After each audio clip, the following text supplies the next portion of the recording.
Assistimos o filme Doutor Estranho 2 no Multiverso da Loucura e nesse filme as posições de roteiro, roteirista, direção, diretor, produção, produtor ficam muito claras, porque a gente tem assinaturas muito específicas de cada um dessas posições. É um filme tipicamente Marvel e é um filme muito interessante.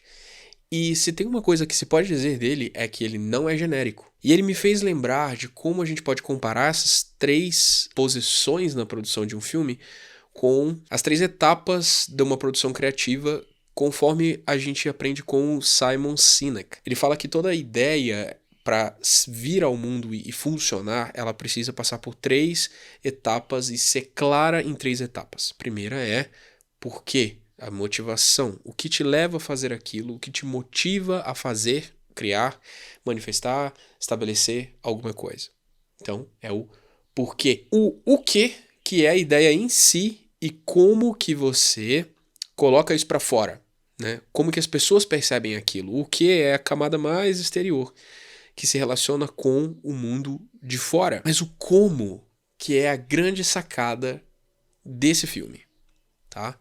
Desse filme especificamente, o como liga bem o porquê ele foi produzido e o que ele vem a ser um filme, como que isso chega pra gente. O como é muito a embalagem das coisas. Como que aquele roteiro se constitui num filme. Se você pensar bem, o produtor é quem decide o que vai ser feito. O filme em si, se é um curta, se é um longa, o tom geral da coisa.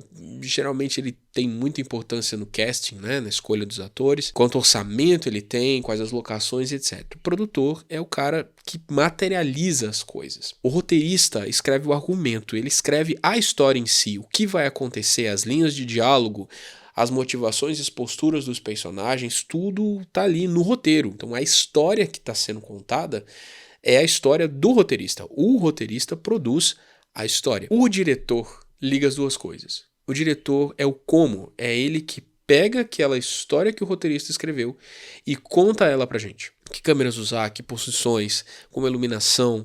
Ele vai dirigir os atores, como os atores devem atuar em cada uma das cenas.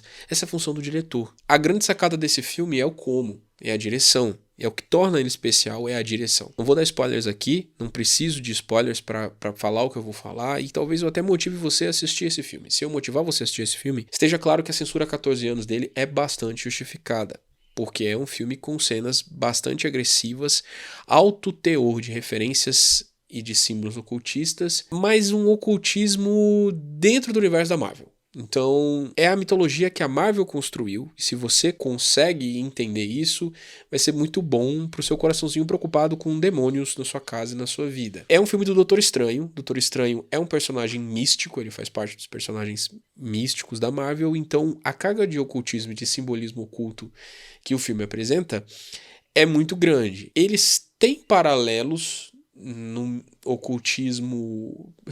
Vai ficar engraçado o que eu vou falar, mas no ocultismo real, no ocultismo praticado efetivamente dentro das diversas religiões e filosofias ocultas e cultos ocultos, etc, etc, tem paralelos nessa simbologia, mas ele contorna esse problema na cabeça da pessoa que assiste porque ele está falando da mitologia da Marvel. E isso pode nublar a percepção da gente a respeito da simbologia apresentada.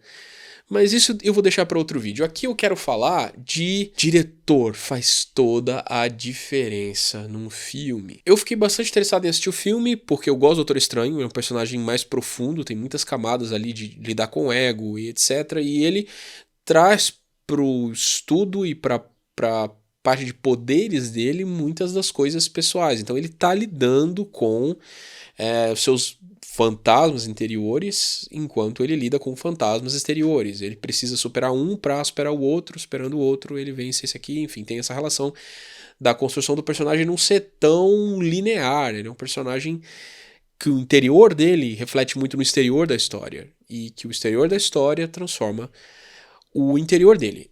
Claro, todo herói passa por isso dentro de uma jornada de herói, mas a dele não é uma jornada linear, é uma jornada cheia de contornos. E nesse filme, os contornos da jornada não são necessariamente só do Strange são também de outros personagens. Não é um filme necessariamente só sobre o Doutor Estranho. É um filme sobre magia transformando as pessoas. Magia como ferramenta transformando as pessoas. E o diretor fez a gente entender o que é a loucura. Fez a gente entender o que é as muitas possibilidades dentro de uma mente. Tudo que o filme apresenta como objetivo, tudo que o filme apresenta como efetivamente aconteceu, poderia ter se passado dentro de uma mente humana e dentro de uma imaginação humana, lidando com seus próprios traumas e lidando com suas próprias dificuldades, usando um conjunto de ferramentas simbólicas para isso. Tem muito de psicologia analítica na apresentação do filme. E, enfim, e você ficaria assustado com o quanto de ferramental mágico existe dentro das teorias de desenvolvimento humano, coaching e etc. É um terreno bem pantanoso em que anda as coisas muito juntas. Voltando a falar do filme, mesmo eu tendo lido muitas coisas sobre ele e tendo ouvido podcasts de expectativa de filmes, etc, tal, Rapadura Cash, etc, eu esqueci por completo quem era o diretor. Passados alguns minutos do filme, quando a ação começa efetivamente, eu comecei a perceber alguns movimentos de câmera e algumas intencionalidades na maneira de contar a história que me perturbaram. E eu lembrei que essa perturbação é muito específica de um diretor, Sam Raimi. Sam Raimi dirigiu filmes como A Morte do Demônio, Uma Noite Alucinante, que é o filme talvez de entrada dele, né, que se tornou mais conhecido. Ele dirigiu outros filmes também, inclusive filmes do Homem-Aranha. E ele tem movimentos de câmera muito específicos, como por exemplo o plano holandês, a câmera como personagem, a câmera atuando como primeira pessoa e atuando como personagem para contar a história, certas técnicas de iluminação, certas maneiras de mostrar as cenas. E claro, o mais conhecido mesmo, já falei até, é o movimento de câmera. O Sam Raimi é conhecido pelos movimentos de câmera. Apesar do filme ter cenas violentas e etc, mais explícitas, completamente mais explícitas do que qualquer outro filme da Marvel até agora, pra ser bem claro, não são elas que dizem que é o Sam Raimi. Porque qualquer diretor gorzinho da vida poderia colocar isso, mas o Sam Raimi dirige o filme para que isso faça sentido. Ele é um cara que te deixa com medo no filme de uma porta abrir. Você tem medo de uma porta. É como a história é contada. E é um exemplo de um filme que tem um roteiro relativamente medíocre, relativamente simples, sem grandes criatividades, de uma produção que também é bastante comum, porque é um filme Marvel e precisa seguir uma fórmula Marvel de filme, mas que porque teve um diretor diferente, as coisas mudaram muito de figura. E aí você fala assim, o que isso tem a ver com o culto, Davi? O que isso tem a ver com criatividade no culto? O que isso tem a ver com criatividade na liderança? O que isso tem a ver com as coisas que você fala aqui nesse canal? É simples. Os nossos cultos são os nossos oquês. Os nossos momentos de encontro são os nossos oquês. E a gente não tem muitos oquês. Porque por mais que a igreja invente um monte de coisas, no final das contas, os roteiros são mais ou menos simples. O que a gente vai fazer em termos de liturgia, a gente não tem muita como inventar, cara. Culto de verdade tem palavra, tem pregação bíblica, preferencialmente expositiva do evangelho. Tem que ter louvor cristocêntrico, tem que ter um louvor focado em adoração a Deus, em proclamação das virtudes de Deus e não no emocionalismo barato, que entenda a emoção como parte da entrega da pessoa no louvor e não como um objetivo em si mesmo. O culto tem que ter oração, tem que ter coisa de culto. Então os roteiros são meio simples.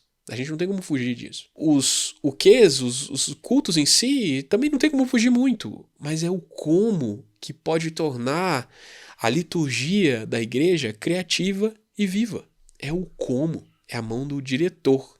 É como contar a história. Isso pode fazer muita diferença e transformar uma conferência normal em uma conferência marcante, memorável. Que pode transformar um culto mais um em um culto que as pessoas lembrem muito.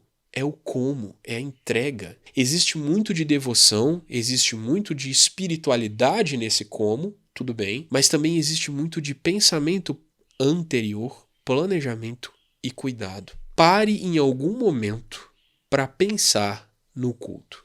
Não vá para lá como você sempre vai. Se você é alguém que organiza, prepara, lidera, não seja genérico. Não precisa ser igual sempre foi. Se o roteiro não dá para ser modificado, porque o roteiro é o mesmo e precisa continuar sendo, ok, se o que ou como os encontros são em termos de tempo e espaço você não consegue alterar, mude a maneira como as coisas são feitas, dê mais profundidade, dê mais criatividade, trabalhe no ambiente, pense nas transições entre uma coisa e outra para que tudo seja fluido e que no final a pessoa seja inserida dentro de uma história que faça sentido. Cada culto pode contar uma história. E isso não fere a biblicidade nem o cristocentrismo dos momentos do culto, não fere. Isso é uma ferramenta de aprofundar cada um dos itens do roteiro e da produção. Não precisa ser genérico, não precisa ser mais um. E a diferença entre um culto e o culto é o tempo gasto pensando, planejando, orando, organizando, ensaiando e dando propósito para cada um dos momentos. Era só mais um filme da Marvel. Mas a mão do diretor fez com que a história fosse contada de uma maneira que dificilmente alguém vai esquecer. Era só mais uma cena de uma pessoa andando por um corredor. Mas a iluminação fez toda a diferença. Os efeitos sonoros fizeram toda a diferença. A direção de atores mudando como o personagem se movimentava. A cenografia de como ele estava vestido e, enfim, fez toda a diferença. É pensar. Então, cultos precisam de crentes que pensem como diretores criativos. Sam Raimi nos deu um exemplo de algo que muito simples se torna aterrorizante. Um bom diretor no culto. Alguém que pense, simplesmente, de maneira mais profunda em cada um dos momentos e encontre propósito em cada um dos momentos ali. Isso não afeta a sua espiritualidade, nem a minha. Isso só torna as coisas mais profundas. E se tem uma coisa que a nossa igreja é bem carente, é de profundidade.